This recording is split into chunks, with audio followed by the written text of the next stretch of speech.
Good morning dear students. आज जो है हम तुम लोग को एक नया फंक्शन के बारे में बता रहे हैं and name of that function is insert which comes inside bisect module. ये मॉड्यूल है एक बाइसेक्ट नाम का और उसके अंदर में ये फंक्शन है इंसर्ट। ये कितना बढ़िया चीज़ है देखो। जैसे सपोज करो कोई लिस्ट तुम बनाए हो और सपोज करो वो असेंडिंग ऑर्डर में है, सपोज असेंडिंग ऑर्डर में है। तो अगर तुम किसी नंबर को चाहते हो प्रॉपर प्लेस में इंसर्ट करना, प्रॉपर प्लेस में, तो उसमें तुम लंबा चौड़ा कोडिंग करोगे। लेकिन यहाँ देखो ये इंसर्ट फंक्शन क्या करता है, जहाँ तुम बोलोगे, जहाँ नहीं, जिस नंबर को जिस लिस्ट में तुम बोलोगे, लिस्ट खाली यही ध्यान रखना है वो असेंडिंग में होना चाहिए। तो ये इंसर्ट फंक्शन प्रॉपर प्लेस को ढूंढता है और वहाँ जा कर के इंसर्ट करता है। ये देखो एक ये प्रोग्राम हम बनाए हैं और इसको तुमको रन करके दिखाएंगे। तो पहले तो ये ओरिजिनल जो तुम्हारा लिस्ट है उसको दिखा देगा और उसके बाद ये फंक्शन क्या करेगा, उसके बीच में इंसर्ट करेगा। तो तुम समझ ही रहे हो 45 का प्रॉपर प्लेस है 40 और 50 के बीच में। तो पहले ये जो प्रिंट है ये ओरिजिनल को दिखाएगा। उसके बाद due to this function, due to the execution of this statement, 45 will be inserted in proper place in the list. Let us try. We are saving and getting the output. Output is 45 देखो proper place पर insert हो गया। ठीक है, तो यहाँ देखो पहला जो तुम्हारा 10, 20, 30, 40, 50 या ओरिजिनल नंबर था उसको हम दिखा दिए और उसके बाद जो 45 है उसको प्रॉपर प्लेस पर में इंसर्ट कर दिए।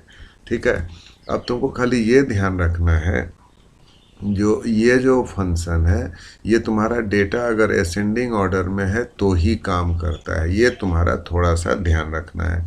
जैसे मान लो हम डेटा को डिसेंडिंग ऑर्डर में डाल दिए तो 50, 40, 30, 20, 10 मान लो हम डाल दिए।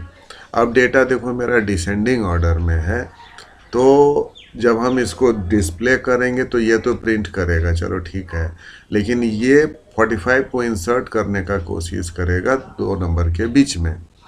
तो चूंकि तुम्हारा डेटा यहाँ डिसेंडिंग ऑर्डर में है देखो, तो ये काम नहीं कर पाएगा और ये सही जगह पर इंसर्ट नहीं करेगा। ये देखो जब हम इसको रन कर रहे हैं तो ये देखो 45 को ये लास्ट में इंसर्ट कर दिया। तो 45 का लास्ट जगह तो है नहीं, ये इसको अगर होना चाहिए तो 50 और 40 के बीच में इंसर्ट हो जाता, लेकिन चूंकि ये लिस्ट हमारा डिसेंडिंग ऑर्डर में है तो इसमें ये वर्क नहीं किया। ठीक है, तो ये तो डिसेंडिंग में काम नहीं किया। अब एक काम करते हैं, कोई ऑर्डर ही मेंटेन नहीं करते हैं। जैसे मान लो 10 डाले, 20 डाले, सपोज़ करो तुमको 60 डाले और सपोज़ करो उसके बाद तुमको 30 डाल दिए, या फिर मान लो 55 डाल दिए, और फिर मान लो 75 डाल दिए। अब ये तुम देख रहे हो कोई ऑर्डर में ही नहीं है, ना असेंडिंग में है ना डिसेंडिंग में है, तो ये कम से कम एरर देता है, लेकिन ये एरर भी नहीं शो करता है। तो ये आपका काम है, जब इंसर्ट फंक्शन यूज़ करोगे बाइसेक्ट के अंदर तो your data must be in ascending order, नहीं तो तुमको आंसर गलत आ जाएगा। ये देखो अब हम इसको रन कर रहे हैं तो ये देखो हम बोले थे 45 को इंसर्ट करो, तो ये 20 और 60 के बीच में कर सकता था। ठीक है, तो ये 30 और 55 के बीच में इंसर्ट किया, तो यहाँ भी तो कर सकता था। ठीक है ना, तो ये तुमको प्रॉपर आंसर नहीं देगा if the data is not in ascending order. हाँ, ये तुम दिमाग लगाओ, जो आखिर प्रॉपर ऑर्डर में नहीं है तो ये 30 और 55 के बीच में ही क्यों किया। ये तो 20 और 60 के बीच में भी कर सकता था, लेकिन ये 20 और 60 के बीच में नहीं, 30 और 55 के बीच में 45 को इंसर्ट किया। ठीक है, तो ये आपका होमवर्क है। तो इसी तरह का वीडियोस हम तुमको डालते रहेंगे।